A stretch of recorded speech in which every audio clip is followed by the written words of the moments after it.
when I worked in the rental car industry, we built products for Hertz, the rental car company. As a consumer, you have some loyalty to a brand like that, but it's kind of transactional. The fan relationship is much different. If we make a mistake in an app release, or if we break the website during a really important moment, the fans will let us know. Hello and welcome to the Sports Pundit Podcast, the show for people shaping the future of sport. Driven by my curiosity working in the industry, I've brought together leading executives to host conversations with decision makers across innovation, marketing, media, finance, and performance, unpacking their strategies and industry shaping ideas.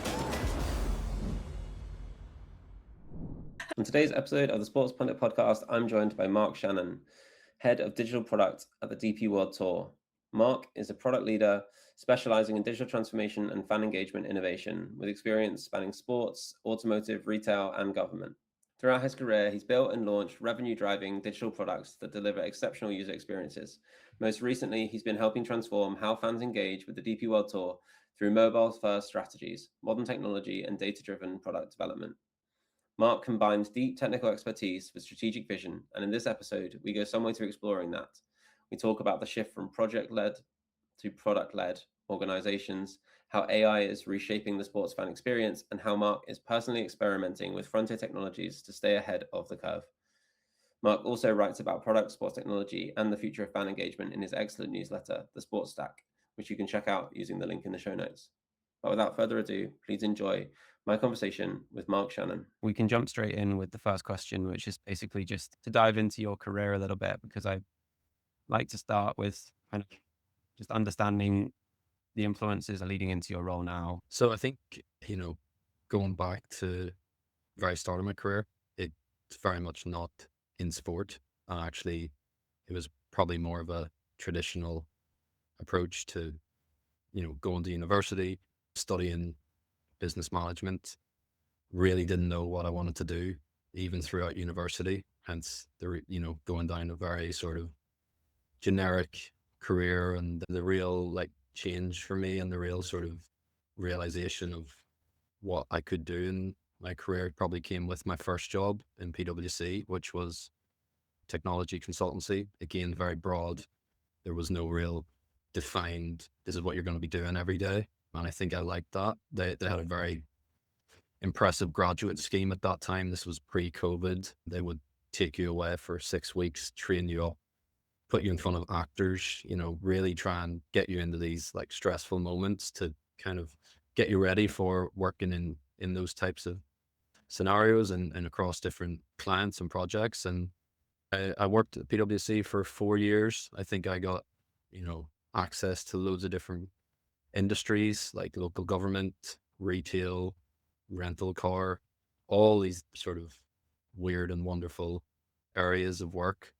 And within that sort of 4 years is where I got exposed to digital product development, developing websites and apps and services for consumers, whether that was in local government or kind of in telecoms. And that kind of started to shape my interest. And it was probably the first time in my life where I realized actually this is what I want to do. And I started to get a real interest in technology throughout that experience, and then sort of moved on into a similar role at a startup for another 3 or 4 years. So before sport, 7 or 8 years in consultancy under my belt, and got the chance to travel and work in different cultures across the world as well as different industries. And then there was this kind of realization, COVID had happened, and there was a bit of a realization that I'm not sure this is what I want to do for the rest of my life.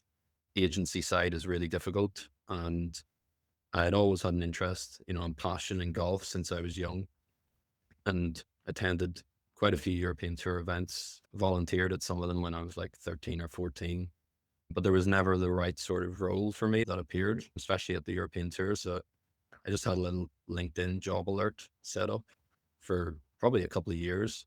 And there was things like finance, accounting, commercial, and then finally a digital project role came up, which, a little bit different than what I would normally consider my background. And I applied for it. It was a big decision. I had to move to London when I got the offer, and sort of fast forward 3 years, that's where I am now. And I think it was one of the best decisions I've made some of the experiences that I've had in the last 3 years have been incredible, and count myself sort of very lucky to be in this role. And yeah, that's it's helped me shape my career a little bit, all of those experiences. And yeah, I'm really happy where I've come to now.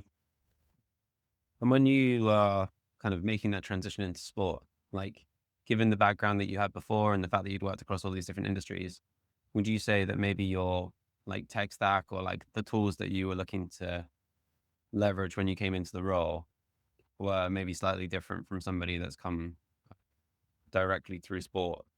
Like, is there an opportunity, you think, for maybe like wider adoption of tech outside of products that are specifically kind of sports tech focused, I guess? Yeah, there's a real learning curve as well for me. So, you go from a world where you maybe have access to a lot of higher end technology, a lot of different technologies, bigger teams, to a world where, typically sports organizations on the technology side are operating in a kind of leaner approach with access to a lot of partners. And I think the big learning curve for me when I came across to sport, and it still is kind of all of the complexities around media rights, commercial partnerships, and sponsorships. So the technology side is actually, we're starting to adopt a lot more of these kind of leading edge technologies through access with our partners.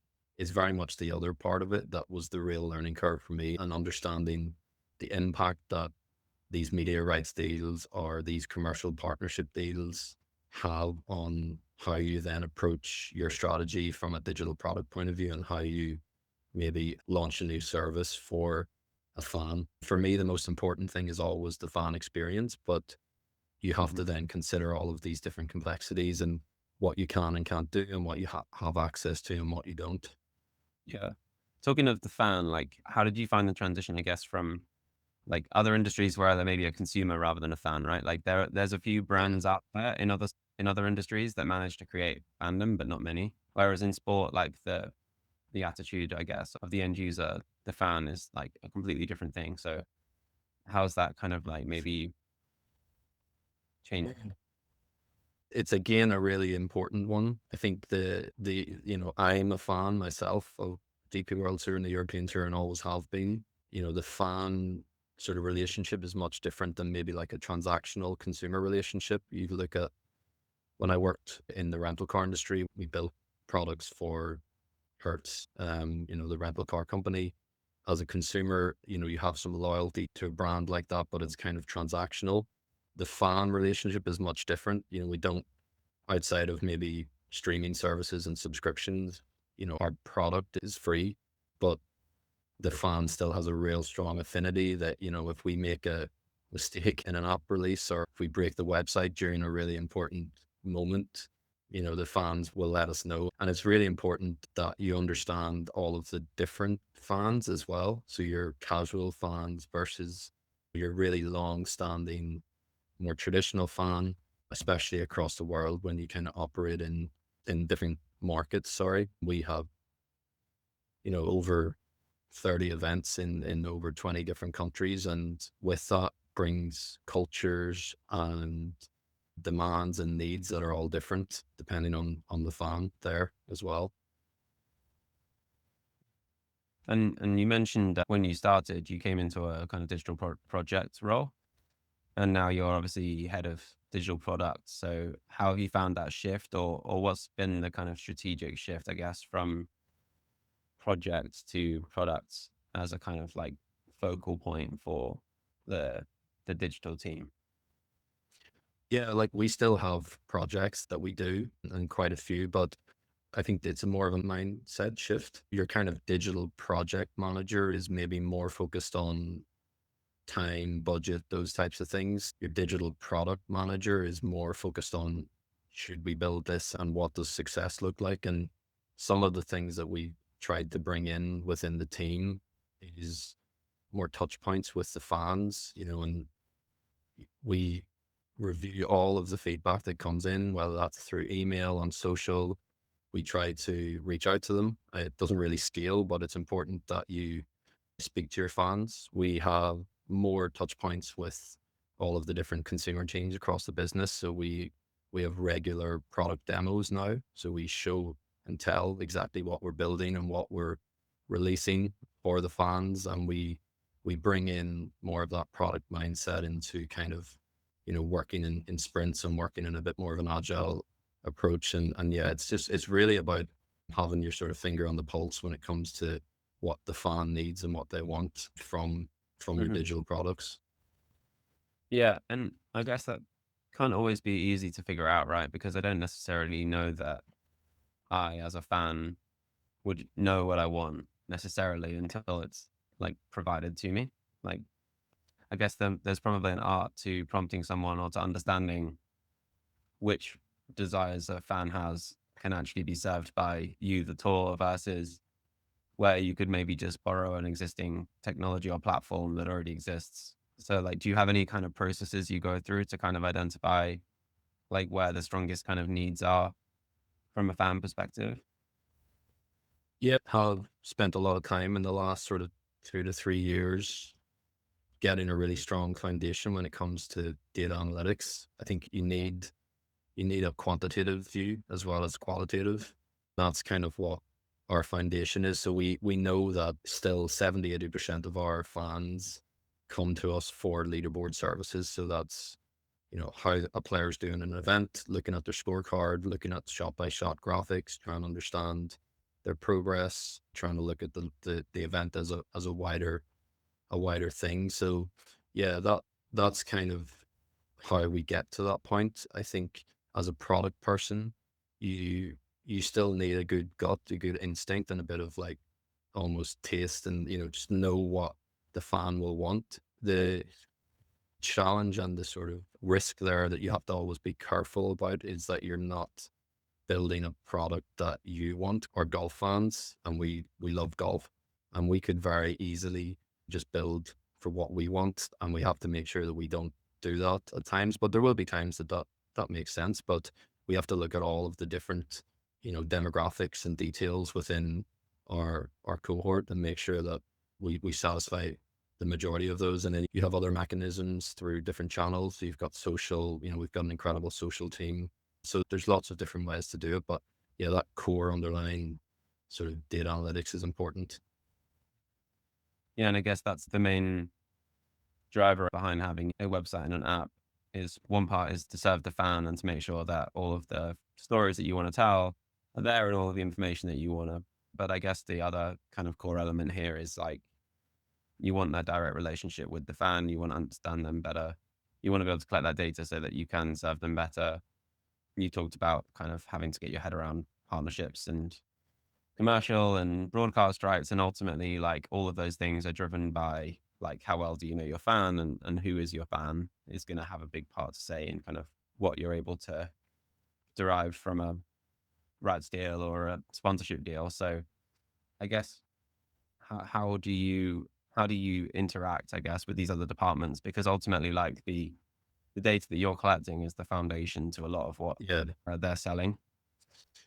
Yeah, that's been one of the kind of shifts from that mindset that we mentioned. We work very closely with all of the consumer and all the departments within the business, because we've seen the digital product team and platforms as an enabler for all of those departments to be able to then achieve their goals from a consumer point of view. I think the way that we do that, and the most important thing for us and how we measure success is, between the website and the app and our social channels, those are typically the first entry point for a fan from a digital point of view into our ecosystem. Majority of the time they're unknown, and in that case they're not that useful. So our goal is very much to build at the top of the funnel as big as possible. So that means organic traffic share, app downloads, getting as many fans in, and giving them a product that is delightful and services their needs.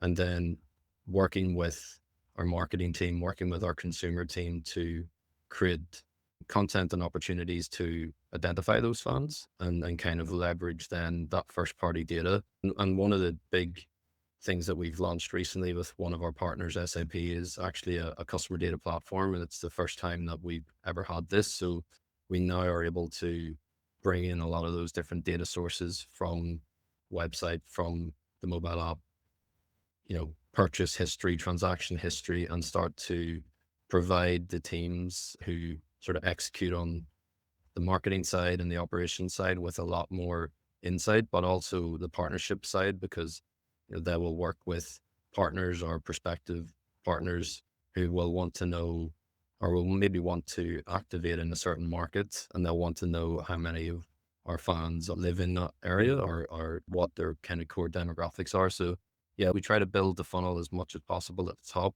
and then throughout that sort of funnel, capturing different first party data to be able to make that valuable for the other teams and departments. That makes sense. And I guess the second part to this question is like, a lot of your focus is on websites and apps for the DP World Tour. Like, how do you see the kind of like consumer behavior changing as it relates to kind of apps and websites, and the requirements of what people expect there versus what they can get through, I don't know, like an AI chatbot like Claude? Or Yeah, it's interesting. I think we talk about this quite a lot. It can become kind of distracting a little bit at the moment. It's there's so much happening. The pace of change is like incredibly fast. Mhm. The one sort of behavior that I've noticed is kind of like a convergence to using maybe one platform. So people would have come to the internet and historically, and still do, to in the majority, go to different sites, go through a checkout process themselves, come to our website, check the leaderboard. Now you can kind of go to Claude, you can go to ChatGPT, you can go to Perplexity, you can go to a range of different sort of AI apps, and sort of get all of those requirements and those needs within the same platform. Kind of like the super apps you could sort of read about and maybe have used in China, like WeChat, where ultimately you can do everything within one platform. And, I just talked previously about growing the top of funnel and that kind of organic traffic share. Right now that is a human coming to our site and looking at our site and interacting. But, in the future, that could maybe not be. It could be more of like an AI website crawling our site and then returning that information back to somebody that then never has to come to our own platform. It could be an agentic service that actually goes and purchases a ticket for an upcoming event on behalf of a fan that wants to go to the BMW PGA Championship.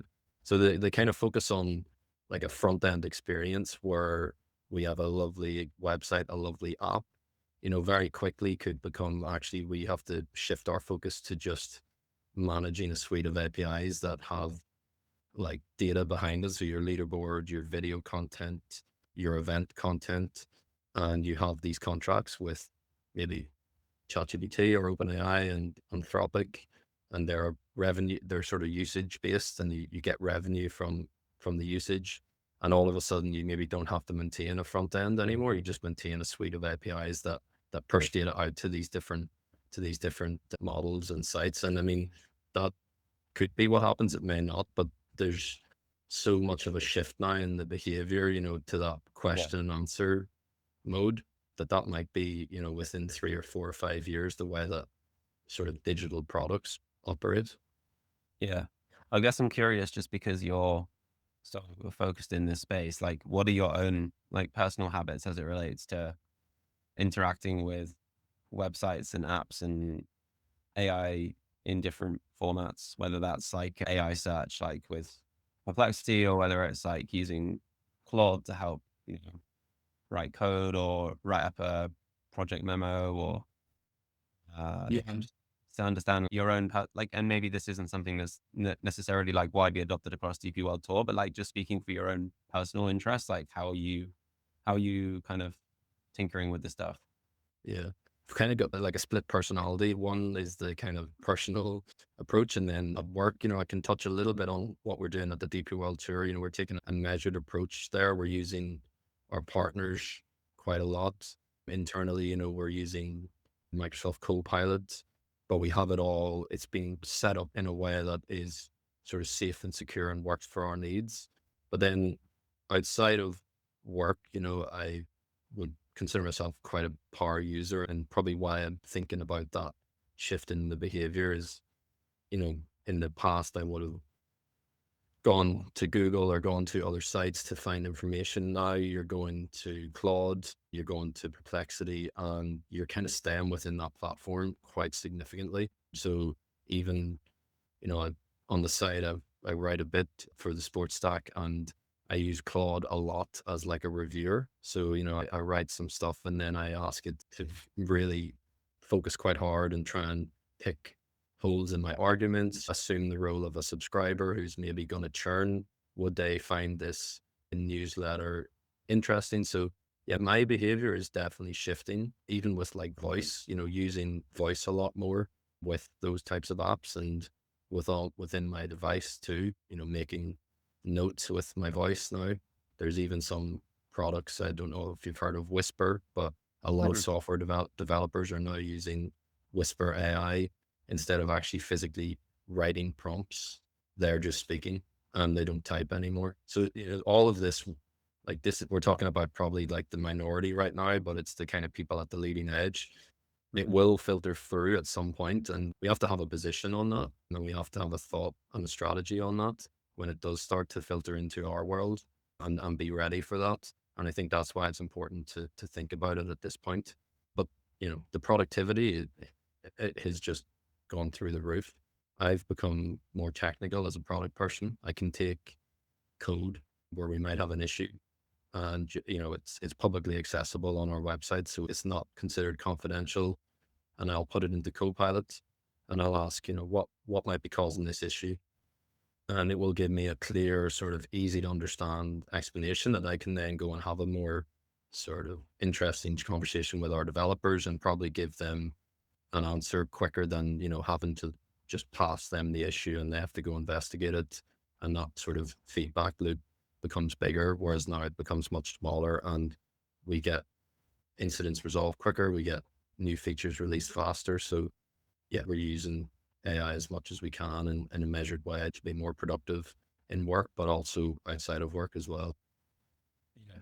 Where do you think the challenges lie when trying to bring that across from kind of like personal interest into kind of like enterprise applied usage of AI? Because I can appreciate that, like, I work in a fairly small team within the Players Fund where we can pick stuff up pretty quickly because there's only a team of 10, but I can imagine in a team of, hundreds, there probably has to be a lot more process in terms of integration of something like AI. And I guess one unique benefit that a lot of sports organizations have is they'll have some sort of relationship with a tech company through a commercial partnership, which means they're probably getting an unfair advantage in terms of access to knowledge and insight and feedback on kind of like best practices on these kind of things. Because I would imagine that these companies that are paying to sponsor sports organizations want there to be real integration and are probably more willing to help.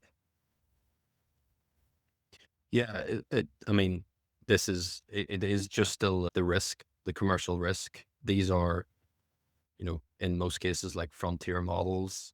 They've been rigorously tested by the big technology firms, but ultimately the same with cyber risks. When you have a human in the loop who, might inadvertently upload some commercially sensitive information into these models, that adds risk and it's really hard to control. So I think getting to that enterprise wide sort of adoption is figuring out all those risks and figuring out a way we take a very measured approach. We use it where we see that it is going to be beneficial, but where we also can have a lot of safeguards. And we were with AWS a couple of weeks ago, and you can tell that the technology partners recognize this, because a lot of the new tools that they're releasing are not just tools to help you be more productive. They're actually tools to help you manage that risk and help you sort of manage, a suite of tools that you will have and that you want your employees to adopt. So I think as the risk becomes less and you can kind of operate these tools within a kind of closed loop and still get the productivity, that's how the adoption will increase and how all of the departments, like legal and data protection and those people that really care about that in our business, that's how they become more comfortable with it. But as a technology team, you have to recognize that, we want to go 100 miles an hour, and you have to take a more measured approach. And that's kind of what we're doing at the moment. Yeah, I guess kind of tying together the first two kind of core themes of this conversation, like the AI as well is only as good as the data and the context that you're able to provide it, right? So I guess all of the work that you've done up until now in terms of collecting that data and getting a better view of your fan is all still incredibly important, because ultimately the context and the data that you're able to have as a rights holder of your product, but also of your fan base, is going to make the tools and the opportunity to leverage these tools in the future much greater. That'd be a fair assumption.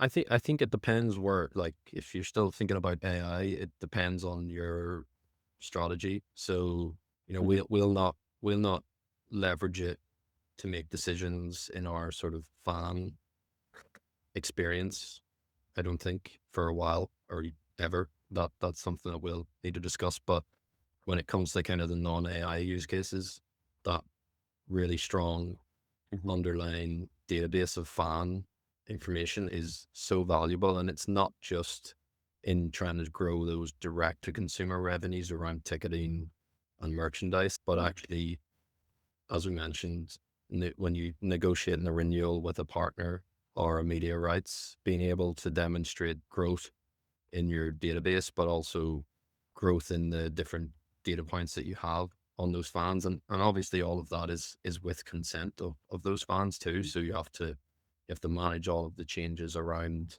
GDPR and data protection too. But yeah, I think we've done a really great job in that. One of the big growth drivers for us was like the first project that I worked on when I joined, which was implementing a sort of digital ticketing strategy and product within our business, and creating a single sign-on across our fantasy product, across our ticketing purchase and transfer, across our website and across mobile app and other touch points at the event. And because of that, and because of having a really like leading ticketing team and a really flexible ticketing partner, we have, grown that known database significantly in the last 2 to 3 years.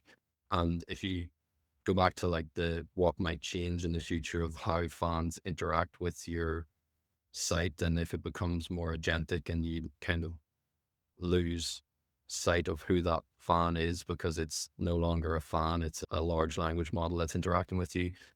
The sports organizations that will continue to flourish will be the ones that have managed to build that database, growth, so that they can still communicate directly with their fans in those more traditional ways. So it's really important. And you see it now with a lot of sports organizations are starting to get it right, and ticketing and match day and those types of touch points are the real big drivers in growth, and having good partners like Outbox, who we work with on the ticketing side, who allow you to leverage the data and have an ownership in the data, is really important. Yeah, I mean, I'm not too aware of exactly what ticketing contracts look like for various organizations, but I'm under the impression that a lot of ticketing platforms that work with big sports organizations keep a lot of the data themselves, and maybe that data isn't always entirely passed back through to the rights holder. But yeah, I'm curious to get your perspective on, I mean, I guess if you came in and that was the initial project, maybe you haven't had an experience with other providers, and I don't necessarily want to call out specific organizations, but like, I'm just curious, like how common is it that the rights holder owns that information, and like, what do you think are kind of like the key opportunities for rights holders in general to look out for if they're in the process of maybe reviewing their strategy around things like that? I mean, I'd say I'm not sure on like what percentage of rights holders would be able to access or own the data. I think the things to look out for, and what has worked really well for us, is like having a really flexible partner. So without getting into the technical details too much, when you go through the ticket purchase journey, or you've been transferred a ticket for any of our owned events at the DP World Tour, behind the scenes, all of the authentication is actually owned by us. So when you create an account, or you log in, or you send your ticket to your friend who's coming with you, that's actually managed by us. All of the like complex ticketing processes, so fulfillment, inventory management, and even the payment itself, that is managed by our ticketing provider with the strategy and support of our ticketing team. So having, like a white label product that you can almost access, that you don't have to build the authentication yourself, but being able to just access all of that ticketing data. And I guess the big key for us is having that single sign-on across the top, so that if you come to us and you want to buy a ticket, or you want to play our fantasy game, you're using the same login, you're using the same credentials. All of that is sort of creating a single view of what you like to do. But most importantly, it's creating a really easy experience for you, because you don't have to manage 6 different accounts for 6 services that are being provided by the same company. So, it's important to always think about the fan experience, but also the benefits to the business longer term as well. Yeah. Because I think one of the first, you mentioned the Sports Stack already, which is your newsletter, and happy to promote it on here. That people should check it out, particularly if they're finding this conversation interesting. One of the questions you asked on there was kind of discussing a startup called Jump and their Series A, and how they were trying to kind of attack the ticketing monopoly, particularly in the US. I don't know if you had any thoughts on, or kind of what inspired you, I guess, to write that piece. And are you on the lookout for other technology providers, like when you see these companies raising and kind of like disrupting the market in the US, like is the US a source of inspiration for you in terms of like where you see opportunity? Or I mean, the sports side does kind of like a little personal project. So a lot of the stuff that I write about there is mainly just from reading and seeing what other companies do. I think it skews kind of heavily towards the US, because there typically tends to be a lot more maybe sports tech in the US, and a lot more news around new technology there. When I was writing about Jump, what I thought was really interesting was they were trying to allow basketball clubs, different teams in the US, to maybe move away from the traditional ticket providers and own that fan experience and fan ticketing flow, but also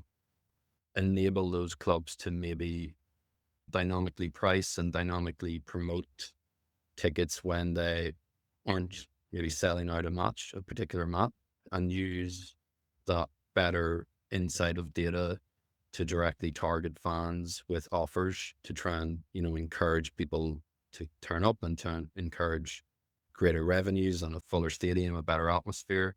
And I think that's the kind of thing that you can do when you own that relationship in the ticketing journey, and when you have access to the data. They probably went like a step further in the fact that I believe they actually build and power specific ticketing apps for some of the companies that they work with, some of the teams that they work with. Sorry. So, it's not just the ticketing processes around fulfillment and inventory. They're actually also helping with the marketing execution side.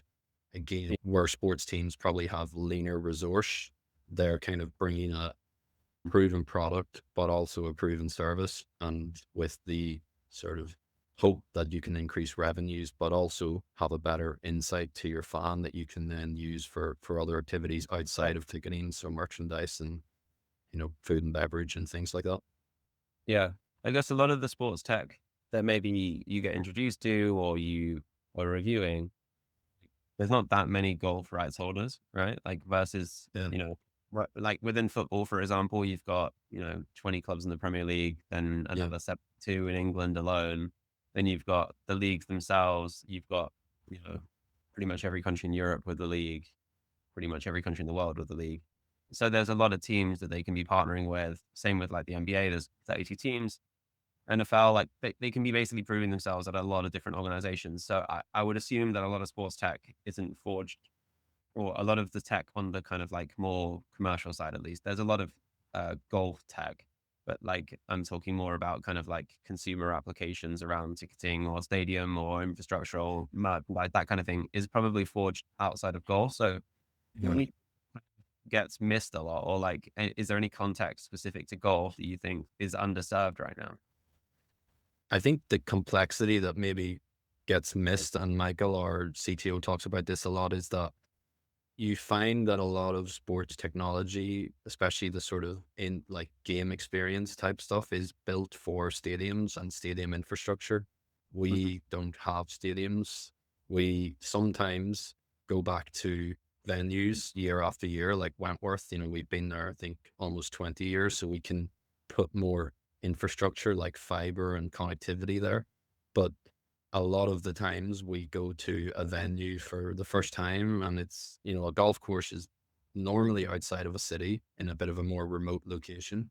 So, I wouldn't, that sometimes get missed, but also that becomes an opportunity. So, we're working with AWS and Amazon, other partners that we have like HP and those types of companies to solve those challenges specifically for golf, because they will translate to other sports that don't have stadium infrastructure.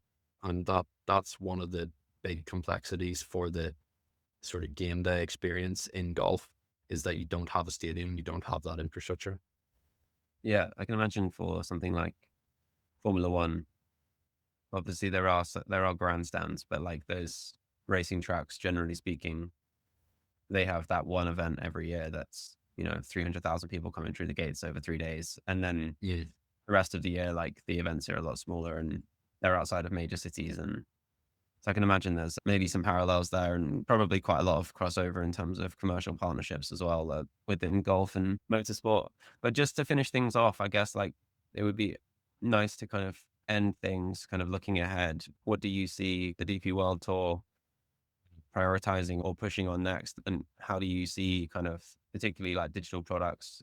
And we've discussed it a little bit, I guess, when we were discussing AI, but is there anything else you kind of want to add around where you see things going in the next kind of 5 years? And I appreciate tech's moving pretty fast, so probably want to answer. Yeah, I mean, I think we've covered a bit. The one thing that we'll continue to do is work with strong technology partners where, depending on when this gets published, we'll probably have announced another technology partner, and that helps us, remain lean, but effective, and gives us access to their tools, but also to their knowledge, and allows us to maybe go to market faster with some of these leading edge technology. So that'll always be the foundation. And then, I think, it always has been important, but data ownership becomes an even bigger moat for us, and not just fan data, but scoring data. So, 70-80% of people come to our platforms to understand leaderboard and player scores. That data is kind of a commodity at the moment. Like, you could go elsewhere, you could go to BBC, go to Flash Scores, there's lots of areas.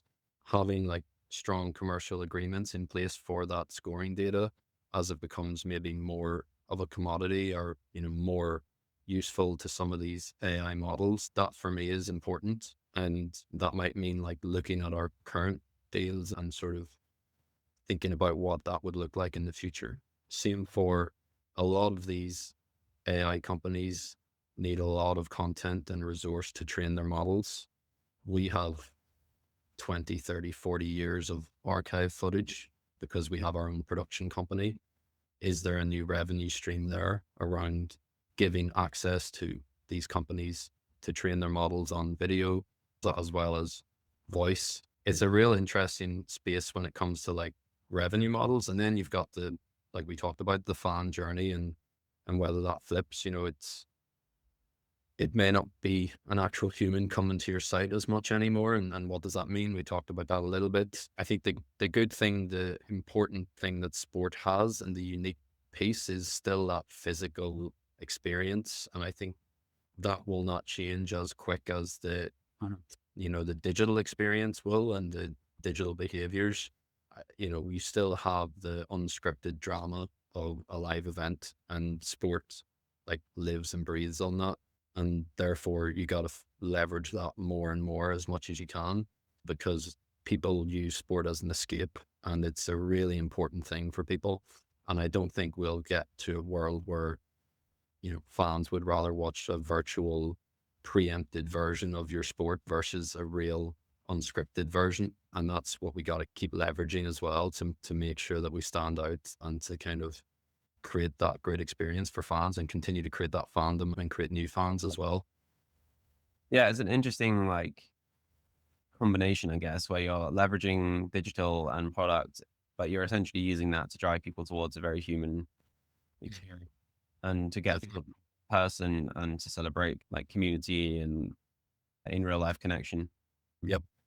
There's a very good podcast with Ari Emanuel, founder of Endeavor, where he talks about the anti-AI bet, which is essentially just a bet on live experience, which is worth a listen as well and complements what you're saying. Yeah, and technology can be a huge enabler to the live experience. The thing I always go back to is the Cosm experience, the screen venue that they've built in LA and others, where it almost feels like you're at a live experience. And technology and production and cameras and different connectivity as well has allowed that to be created, and we'll continue to see that. So technology again will be a big enabler in hopefully elevating the live experience for people, and hopefully being the guardian of that experience too, because as I said, sport is such an escape for people and such a thing that they love. I think it'll continue to be the bit that helps sport stay unique in this kind of new technology world. Yeah, that feels like a nice place to end things. So thank you so much for coming on today and talking us through a bit about what you're working on, and it's been fun. Yeah, thanks Andy for having me. Cheers, Mark. Thank you for listening to the Sports Pundit Podcast, kindly produced by the amazing team at O6. I'll include more information about the guests and the topics covered in the show notes. Head to sportspundit.co to find previous editions, access the newsletter, and to sign up for our WhatsApp group and see upcoming social events in cities around the world. See you again soon.